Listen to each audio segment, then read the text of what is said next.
Oh my god, I can't believe my eyes. How can she lift that massive rock all by herself? She's gotta be one of those adepti, surely. Oh, mighty Adeptus, please give me your blessing so that in the coming year I may reap a more bountiful salary. This is top tier in size and quality, and the condition it's in is quite simply immaculate. Congratulations, this item is approved for submission. I'm going to award you full marks for the Sunset Vermilionite item. May I take your name? My name isn't important. I'm not even here to compete. I was just delivering this for some other people. They should be here any minute now. Shenhua, and Ningguang's little helper. Ah, so you're the ones behind this. No wonder. The rarest talent turns in the rarest plastrite specimen. But I have to correct you on one point. It's not helper, it's secretary. Okay then, Miss Secretary, what do you think of the rock we found? Pretty amazing, right? In truth, it is the finest piece of plastrite we have received so far. If everything goes according to plan, we will use this piece in the foundation of the Jade Chamber, which will enable us to proceed to the next stage of construction. As a side note, Lady Ningguang has rented some dwellings in the nearby area to serve as accommodations for the contestants. If you need a place to rest, you are welcome to stay there. Now, please excuse me. As you can see, there is still a lot of work to do on the building site. Shenhua, just now on the way over, pretty much everyone was singing your praises. Oh, really? What kind of reaction is that? So strange. Aren't you happy about it?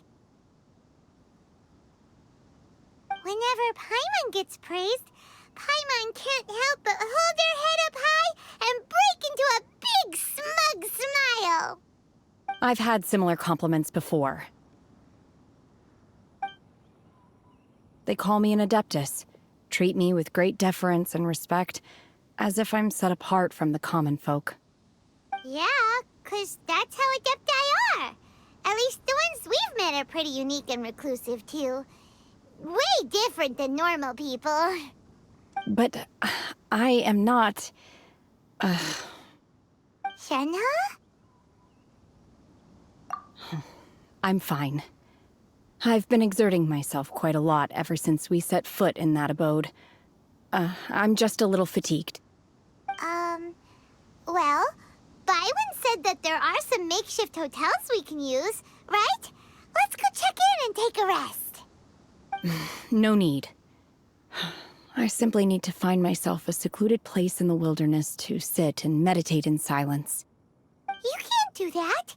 It's dangerous out in the wild on your own. When you're hungry, you go eat something tasty. And when you're tired, you go lie down in a nice, comfy bed. All right? Seriously, don't punish yourself like this. Okay. If you insist. Great! Now we're talking. Let's head to our hotel.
Hi there. Checking in, are we? You're just in time. We only have 2 rooms left. Since this was chosen as the building site for the new Jade Chamber, we've had a constant stream of people in this area. And not just workers either. Visitors, business people, tea sellers, all sorts. So, business is booming for me today. Very few vacancies. You're lucky you got here when you did. Great! One of your rooms is still being cleaned. I guess it should be ready within the hour. The other room is just through the door on the left. Here are your keys. All right. Hope you enjoy your stay. Please excuse me, I'll leave you to it. Shenhe, you should go get some rest. We'll hang around outside until the other room's ready.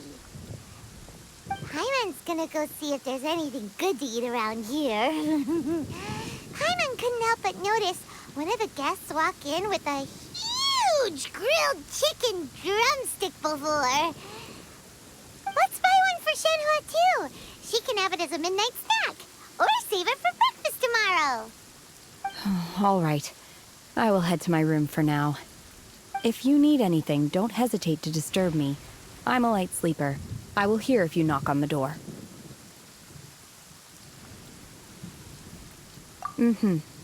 See you tomorrow.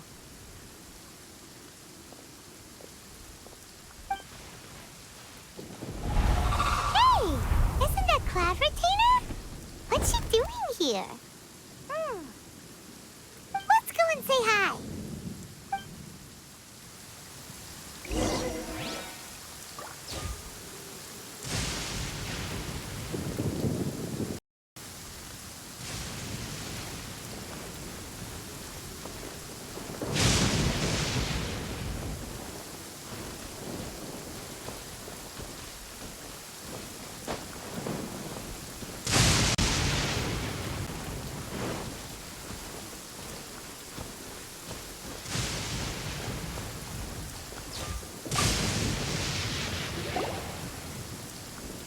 One trusts you have met Shenhe. So, are you getting along quite well? So far, so good. Yeah. So, you know Shenhe too, Cloud Retainer? Naturally. Save for Ganyu, who spends the majority of her time in Liyue Harbor. All the Adepti living today are acquainted with Shenhe to some degree. Cool. So, what's her Adeptus name anyway? Calling her Shenhe feels kind of friendly, but also kind of disrespectful. So Paimon's thinking maybe it'd be better if we called her by her Adeptus name instead. Her Adeptus name? Why, pray tell, would Shenhe have an Adeptus name? Don't all Adepti have a special title they go by? On this latter point, you are correct. However, Shenhe is human. Oh, right. Wait, what?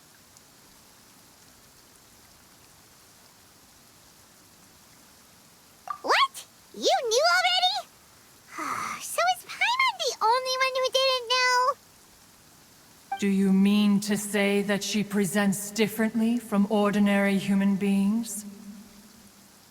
Well, to start with, her problem-solving methods are extremely direct.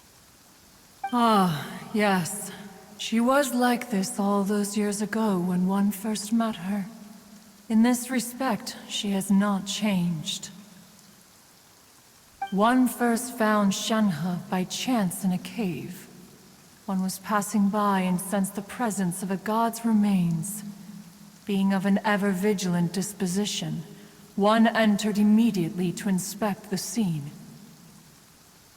Inside was Shenhe, then aged around 6 years old. In her hand, she held a dagger with which she was confronting a monster that was the god's remains incarnate. That sounds so dangerous. When one arrived, she had already been locked in confrontation with this monster for several days. Most mortal children are fragile, both physically and mentally, and are highly reliant on their parents for survival, but not so her. That she was able to endure such terrible danger was due not only to her strong willpower, but also to the bloodlust and homicidal instinct with which she was born. One dealt with the monster, yet she still refused to lower her guard. She even pointed her dagger in one's direction and remained ready to strike. Only after she was satisfied that one had no intention to cause her harm did she finally relent. She then passed out without uttering a single word. In other words, if you hadn't passed by that day, Shenhua might have... Not necessarily. Upon one's arrival, one could sense that the god's wrath was gradually receding. Even had the stalemate continued, one suspects that Shenhe may have still emerged the victor of the confrontation. That's still so dangerous, though. Why was a tiny little kid battling against the wrath of a god in the first place? Alas, the mortal world is rife with suffering of every kind. And she had experienced her fair share of this, even at a tender age. Seeing that she was homeless, one decided to adopt her. Indeed, it is one to whom she refers. Shenhe has an extraordinary constitution, making her well adapted to practicing the Adepti arts. All the Adepti cherished her talents, and so we were willing to train her. However, her homicidal urges did not subside with age. Rather, they grew stronger day by day. Mooncarver once performed a divination for her. He declared that her fate is to bear the curse of calamity. Consumed by malevolent energy, she is prone to bring harm to those around her. Such is the magnitude of the danger this poses, that her soul must be bound with red ropes to keep her homicidal instinct at bay. The red ropes have indeed served to keep her calmer and more content. They also seem to have rendered her somewhat inexpressive. Perhaps the red ropes are so powerful that they have suppressed some of her other emotions as well.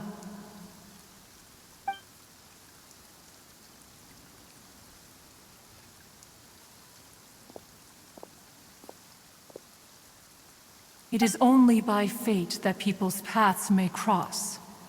Now that Shenhe's path has crossed with yours, please be sure to treasure the gift that fate has given you, and take good care of her.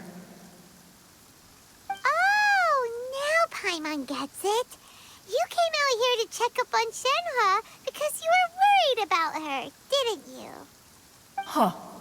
You dare draw such a facile conclusion on the nature of one's present excursion? Incorrect. The truth is that while Liyue Harbor may seem peaceful today, danger is always lurking in the shadows. Ningguang once made a bold assertion that this is to be the era of the contract between Liyue and the humans. Well, one is most curious to observe how she will respond to the coming storm.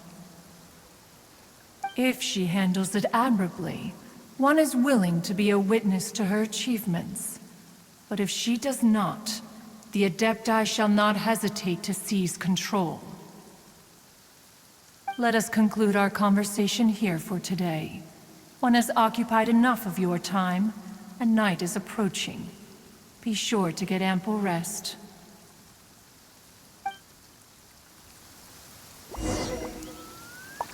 So, Shenhe isn't an Adeptus after all. She just grew up around the Adepti. Oh, no wonder she doesn't like being treated as an Adeptus. Having everyone falling over themselves to show their respect all the time must be kind of hard to deal with.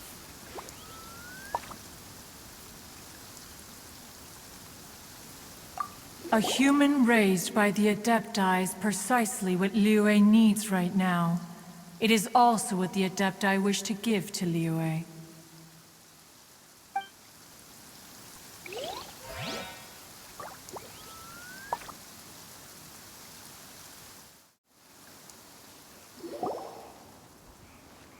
Hey! So, Shenhua... Master has relayed my situation to you, I take it. Oh? How did you know? I'd intended to wait until you came back before going to sleep, but I didn't hear you come in. I was worried that something may have happened to you, so I went outside to check and caught sight of my master. On top of this, you have been acting very strangely around me this morning, causing me to suspect that my master must have told you everything about me. After all, Master is... very talkative. Sorry, Shenhua. Paimon had you down as an Adeptus this whole time, but it turns out Paimon was wrong. It's okay. I don't mind. The fault is mine for not explaining everything to you sooner, because in my experience, trying to explain is a futile pursuit. Still, though you mistook me for an Adeptus, you never treated me as distant and unapproachable. Instead, you treated me as you would a friend. For this, I am very grateful indeed. To be fair, we've met our fair share of real Adepti, too. Anyway, now it's settled. From now on, you're our friend. Whether you're an Adeptus or a human isn't the important thing. First and foremost, we're just plain old friends. Got it. Although I don't know quite what it entails in terms of what I have to do, I must say I like the title, Friend, very much indeed. Great! Well, now that we're all rested up, we should start searching for the other 2 items on the list. But before we do that, let's go to the building site and ask Ningguang's little helper how the progress is going. After all, Sunset Vermilionite is so rare. Paimon doubts many competitors will really be able to find any. If it turns out some of them have given up already, we'll be able to take things a little more slowly. Oh, and another thing. We bought some grilled chicken drumsticks on the way back last night. There was a place just outside. Here's one for you, Shenhua. Try it. They're so good. I concur. It has a rich flavor, far more agreeable than those I've cooked for myself in the wilderness in the past.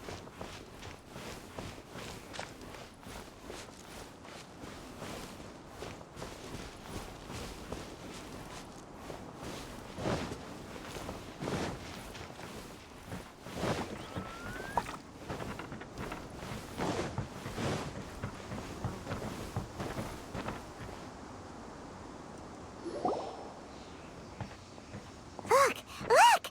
The Jade Chamber is floating into the sky! But it seems to be tied down by something. That's because it's not finished. Hey, Bywin! And hey, Beto! And hey! Person Paimon doesn't know? Given the enormous scale of the Jade Chamber, we split the construction work into 2 phases to make sure the structure remains balanced. Before we find some suitable plastrite, we build the Jade Chamber's keel at ground level.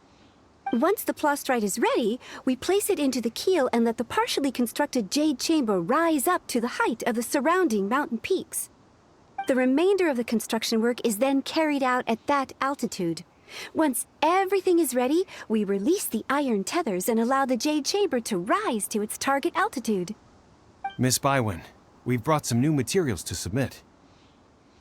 One moment, I'll be right there. The construction work has only been able to progress this rapidly thanks to the plastrite provided by you. Lady Ningguang is most grateful and looks forward to seeing more of your work. Wow, can't believe you sourced the plastrite so quickly. It's the key piece of the puzzle. Looks like you beat us to the punch. Beto? You're joining the Jade Chamber contest too? Sure am. I happened to get my hands on a chunk of Sunset Vermilionite on a voyage a while back, so I figured I'd bring it over. Huh. So even though it's rare, We're not the only ones who managed to get a hold of it. Oh, I've got some introductions to do. This is the renowned Miss Yoon, or Yoonjin, probably the most famous figure in the Liyue opera scene. Greetings. These two are Paimon and the Traveler, both good buddies of mine. And this is... sorry, not sure we've met. Shenhe. I am their... friend. Good to meet you. A friend of a friend is my friend too. Or, as I like to say, a mate of a crewmate is part of the crew. Miss Yoon is also here for the contest. Turns out she needed to borrow a boat, so we came together. It's an honor to finally meet you both. I've heard much about you. Miss Shenhe, though we are only meeting for the first time, I have a feeling that we will get along very well indeed. To be honest with you all, I am in great need of this opportunity to ask Lady Ningguang a question. That's why I joined the contest. Thanks to my father's connections, I was able to acquire a specimen of the plastrite required. Fortunately, it was approved for submission, despite being a little on the diminutive side. Wow. So it looks like the three of us are competitors now. Excuse me for prying, Miss Shenhe, but are you competing as well? No, I don't have any questions for Ningguang. I just wanted to help him win. In that case, I have a proposal to make. Lady Ningguang said that the first 3 contestants to procure all 3 materials will be awarded the chance to ask a question. Well, there are 3 teams here. We can split the prize between us. Instead of competing against each other, we could work together to secure the top 3 places between us. What do you think? Sounds great, but how does that change things exactly? I think I see where you're going with this, Miss Yoon. The plastrite was the most difficult item to source by a long shot. Luckily, all 3 of us managed to get our hands on it. The 2 remaining items aren't quite so rare, so as long as one of us finds a way to source it, the other 2 can hop on the bandwagon. How'd I do? Is that what you had in mind? Precisely. Huh. Interesting approach. Okay then. All right, I'll go first. I have some leads on these wonder cores. From what I've heard, the core itself is really not that difficult to make. The hard part is getting hold of the ore used as raw materials. I'm gonna head back to the ship and ask Suling if he's heard of them. You guys... We will head into town and seek advice from Master Zhang of Hanfeng's Ironmongers. Thoughts?